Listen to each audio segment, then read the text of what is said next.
Najeshi Jonah is the older, and Daquan Noah, and Maida Grace. They are free now, learning the joys of a playground. This is so quick. There you go, sir. And pizza night with no armed guards watching their every move. We have waited since 2012 for somebody to understand our problems. Until just a few weeks ago, these children were America's littlest hostages, held with their parents by a brutal group of Taliban terrorists in Afghanistan and Pakistan.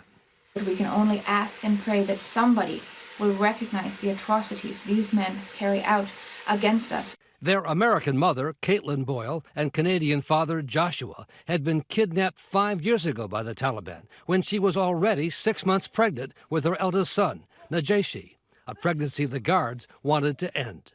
They didn't want us to have any more. They didn't want us to have even him, even the oldest. They tried, but he was too far along. And then these two came after, and we had to keep them secret. Now, in her first television interview, the mother of three, no longer comfortable in Western clothes, is coming forward to describe how she bravely defied her captors to raise and educate her children. It was difficult. What'd you do? We would just teach them to use things like bottle caps or bits of cardboard, garbage essentially, but what we could find to play with, and tell them, like, these are toys. Do you think that he understood the kind of danger that he was in, that you were in when you were being held hostage? I think he did, yes. As they learned of hostages being beheaded elsewhere, the parents say they even made up a game about beheadings, using British history, so their eldest son would not be scared if it actually happened. He certainly knew that this type of thing could happen to his family. So he had great fun pretending to be Oliver Cromwell chasing Charles I around and trying to behead him. So you made it a game? So we made it a game so that he wasn't afraid.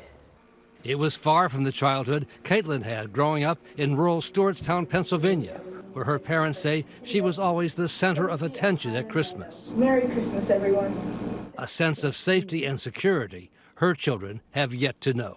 What made me the saddest that we were prisoners was that I didn't have an opportunity to show my children this types of things that I grew up with, playgrounds or zoos, things like that, was probably what was the hardest.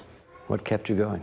Faith and just, you know, you have to take every day, one day at a time. They taught their eldest son about the constellations and the stars, even though he was never able to look up at the sky at night while a hostage. You can look at the night sky and be like, oh, there's a star. Is that one Betelgeuse or is that one Sirius? But, you know, it was completely new to him, the idea of actually seeing what they were. He seems very verbal and very bright. Najeshi Jonah is doing remarkably well. Do you want to try to put the flashlight in the tube instead of down my eye? You must be proud of him, both of you, right? I'm proud of my entire family. But everyone in this family carries scars from the ordeal that will take more than some real toys and wholesome food to heal. The parents say Najeshi, now an active, mischievous 4-year-old, was often the subject of beatings. Some of the guards actually actively hated children and would somewhat target Najeshi, try to come up with reasons to hit him, either with a stick or otherwise, claiming that he was making problems, he was being too loud. Could you do anything to get between the guards and your son? Sometimes that's how I would get beaten or hit or thrown on the ground. Because you're trying to protect your Trying son. to protect them. She had a broken cheekbone. She actually broke her own hand punching one of them. She broke her fingers, so she was very proud of that injury. She fought back? Oh, yeah. But Caitlan would pay dearly for her defiance. She believes the guards put something in her food to force a miscarriage with an unborn daughter, what she and her husband call a forced abortion. And she revealed in this hostage tape what happened next when she wouldn't keep quiet about it, a sexual assault in front of her son. My children have seen their mother defiled. That did happen. One day they came in to the cell and they took my husband out, forcefully dragging him out. And that's when the assault happened. It was with 2 men, and then there was a third at the door. And afterwards, the animals wouldn't even give me back they wouldn't even give back clothes. The very next day, she says, helicopter gunships attacked some nearby compounds, and Caitlan saw it as an answer to her prayers. It was a big, big battle, and our guards were hiding out of sight. They were absolutely terrified. But my husband and I were each laughing to ourselves, thinking, I hope that these sons of bitches die today. Before being captured, Boyle was known for his work in Canada on behalf of Canadians accused of being part of al-Qaeda and held at Guantanamo. Boyle says his efforts did no good once in the hands of terrorists. After your capture, how soon before you realized this is really bad? It pretty much set in right away. I was shackled for the entire 5 years, every day. He says the terror leaders were angry. He would not join up with them, given his anti-U.S. activism back in Canada. How would they take that? Not well. So I think in part they were just flabbergasted by the fact that both Caitlan and I were relatively open about our contempt for them. You told that to them? Absolutely. Straight to their face? Yes, I would call them religious hypocrites to their face, and I would tell them that they would burn in hellfire for what they'd done and that I would rather be killed than join their group. And that did not make me friends. The hostage videos they were forced to make show how conditions steadily got worse over their captivity. If we all come out of this safely and alive, then it will be a miracle. It must have been incredible strain on both of you, all that was going on, guns in your face all the time. That would be an understatement. I think we both kept going for the sake of the children, each other, and ultimately keeping in mind that we wanted to hold people accountable at the end of the day. Why are you even alive with this kind of group? God likes me better than he likes them.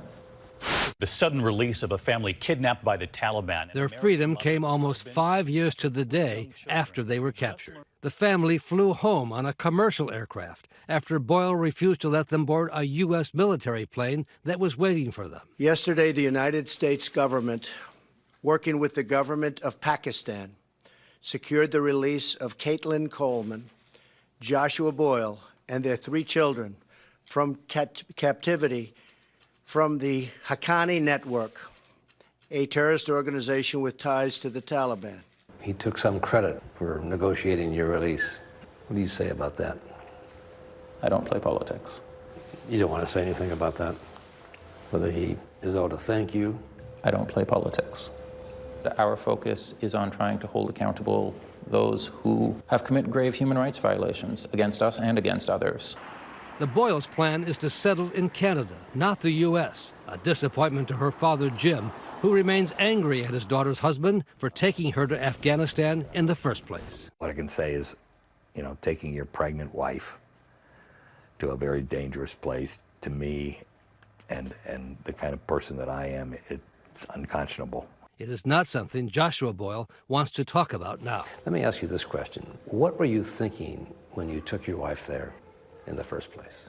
Why would you take her into Taliban territory? Silence. Difficult issues remain with both her and his families. What's your hope for them, your wish for them now? My wish for them now is that they never have to face fear in their lives again, to have enough fun to make up for the years of trauma that they've had to endure. But there you go. I hope that they find enough happiness and joy to make up for it.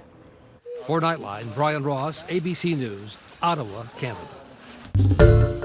Hi everyone, George Stephanopoulos here. Thanks for checking out the ABC News YouTube channel. If you'd like to get more videos, show highlights, and watch live event coverage, click on the right over here to subscribe to our channel, and don't forget to download the ABC News app for breaking news alerts. Thanks for watching.